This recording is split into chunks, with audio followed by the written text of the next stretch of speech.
saya Nurmelida Sari dengan NIM 2304040022. Di sini saya akan meresensi sebuah novel.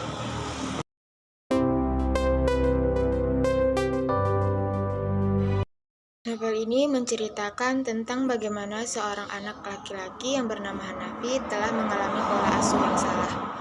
Mungkin sejak kecil ia sudah meninggal ayahnya atau disekolahkan oleh ibunya ke Betawi dan dititipnya kepada orang-orang Belanda. Ketika Hanafi kembali dari Betawi seusia sekolahnya itu, Hanafi memiliki sifat kebatinan orang Barat. Ia bahkan tidak berkenaan hatinya dengan adat kebiasaan orang Melayu, tempat ia dilahirkan, karena dari kecil Hanafi bersekolah di Betawi. Ia pun merasa bahwa dirinya sudah menyatu dengan orang Barat. Hanafi pun jatuh cinta kepada seorang gadis cantik keturunan Indonesia dan Perancis yang bernama Corey. Karena Corey keturunan Indonesia Perancis, ia dinasihati ayahnya tentang melaratnya perkawinan campur. Corey pun menjadi bimbang apakah ia menyukai Hanafi atau tidak, karena dari kecil mereka bersama. Karena perkataan ayahnya, Corey pun menjauh Hanafi. Hanafi sangat sedih atas kepergian Corey. Ia dipaksa menikah dengan sepupunya, Rapiah, untuk balas budi karena ayah Rapiah telah membiayai Hanafi sekolah di Betawi. Hanafi terpaksa menikah dengan Rapiah. Mereka sudah 2 tahun menikah dan memiliki 1 anak laki-laki yang bernama Safi.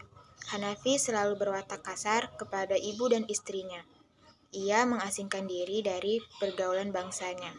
Hanafi berwatak baik jika dengan teman Belandanya saja, karena ibunya sangat kecewa kepada Hanafi karena ia menghina Rapiah di depan teman-teman Belandanya. Bahkan Hanafi menyalahkan ibunya karena telah menikahinya dengan Rapiah, gadis yang takut orang Belanda. Sampai hati Hanafi berkata kasar kepada ibunya.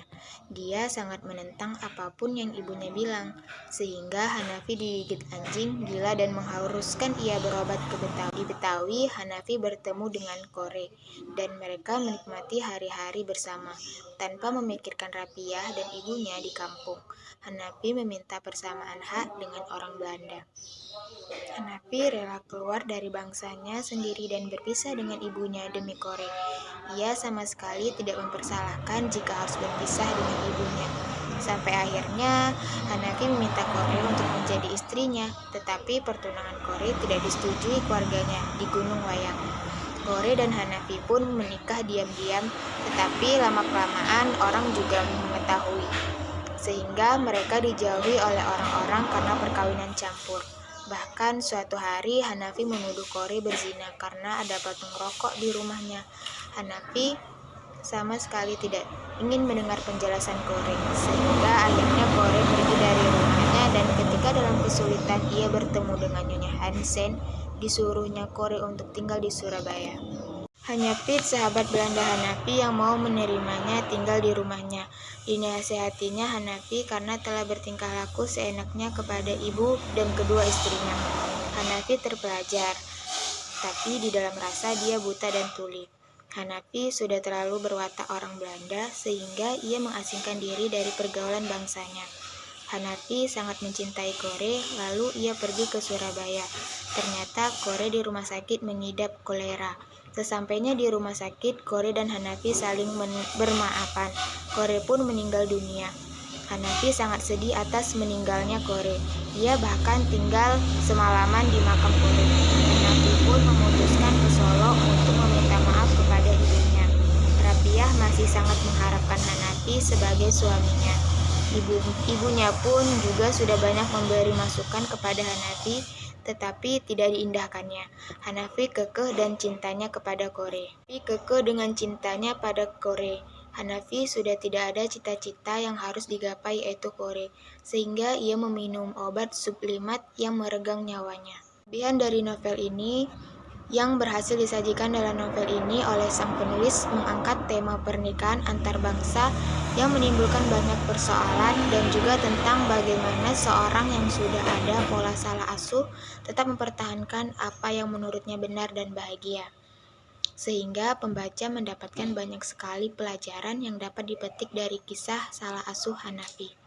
Walaupun kita hidup di negeri orang dan bangsa orang, seharusnya bisa pilih-pilih yang baik dan benar untuk kehidupan kita. Jadi tidak perlu berwatak, bertingkah laku, sifat budi pekerti, Belanda, dan tidak perlulah kita jatuh cinta terlalu dalam dengan lawan jenis, karena akan membuat buta dan tuli akan hal yang seharusnya tidak kita lakukan.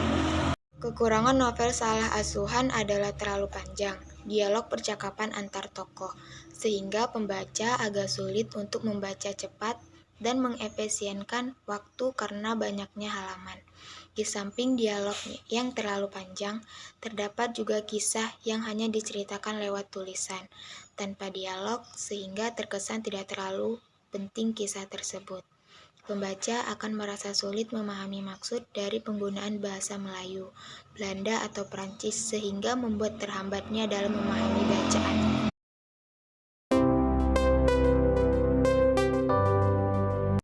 Novel ini menceritakan kisah Siti Nurbaya dan Samsul Bahri yang sudah saling dekat sejak dari sekolah rakyat. Siti Nurbaya diceritakan sebagai anak pedagang kaya Bagindo Sulaiman dan Samsul Bahri adalah anak Sultan Mahmud, seorang penghulu di Padang. Keduanya harus berpisah karena Samsul Bahri harus melanjutkan sekolah dokter ke Jakarta. Novel ini juga menghadirkan sosok Datuk Maringgi yang merupakan seorang kaya yang kikir di Padang. Datuk Maringgi melakukan tipu muslihat kepada Bagindo Sulaiman, ayah Siti Nurbaya, yang membuat ia jatuh miskin. Datuk Maringgi awalnya meminjamkan uang kepada Bagindo Sulaiman yang kemudian uang itu tidak dapat diberikan oleh Bagindo Sulaiman. Datuk Maringgi akhirnya mengadukan hal itu kepada Belanda agar Baginda Sulaiman dipenjarakan. Dengan Datuk Maringgi memberikan pilihan kepada Bagindo Sulaiman supaya tidak dipenjara dengan syarat Siti Nurbaya dapat diperistikan oleh Datuk Maringgi. Diceritakan bahwa Siti Nurbaya rela menikah dengan Datuk Maringgi tanpa paksaan dari Baginda Sulaiman. Mendengar pernikahan tersebut, Samsul Bahri sangat kecewa. Bahkan Samsul Bahri nekat bunuh diri. Akan tetapi, rencana itu dapat digagalkan oleh seseorang. Di sisi lain, Sultan Mahmud, ayah Samsul Bahri di Padang, telah mendengar bahwa Samsul Bahri telah meninggal karena bunuh diri. Dalam perjalanan hidupnya, akhirnya Samsul Bahri memutuskan untuk menjadi opsir Belanda.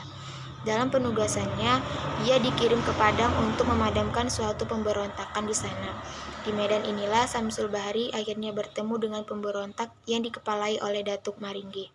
Dikisahkan Datuk Maringgi akhirnya meninggal dunia dalam pertempuran ini. Begitu pula dengan Samsul Bahri yang meninggal setelah berada di rumah sakit. Hal mencegangkan lainnya adalah bahwa Siti Nurbaya telah lama meninggal dunia karena diracun oleh Datuk Maringgi. Di Gunung Padang ada 5 kuburan berjejer. Kuburan itu adalah kuburan Baginda Sulaiman, kuburan Siti Nurbaya, kuburan Samsul Bahri, kuburan Siti Maryam, ibu Samsul Bahri, dan kuburan Sultan Mahmud, ayah Samsul Bahri. Dari novel ini, isi ceritanya layak diterima, masuk akal, serta tidak membahas kawin paksa saja, tetapi mengungkapkan secara objektif, yaitu soal adat-adat yang kuat dalam perdagangan dan soal kehidupan. Kekurangan novel ini, bahasa yang digunakan dalam novel Siti Nurbaya masih menggunakan bahasa Melayu, sehingga anak-anak atau pembaca menjadi sulit memahaminya. Dalam novel Siti Nurbaya tidak mencerminkan gaya Marah Rusli sendiri. Akibatnya, gaya tersebut mempengaruhi sastra lisan dan itu dianggap kurang efisien.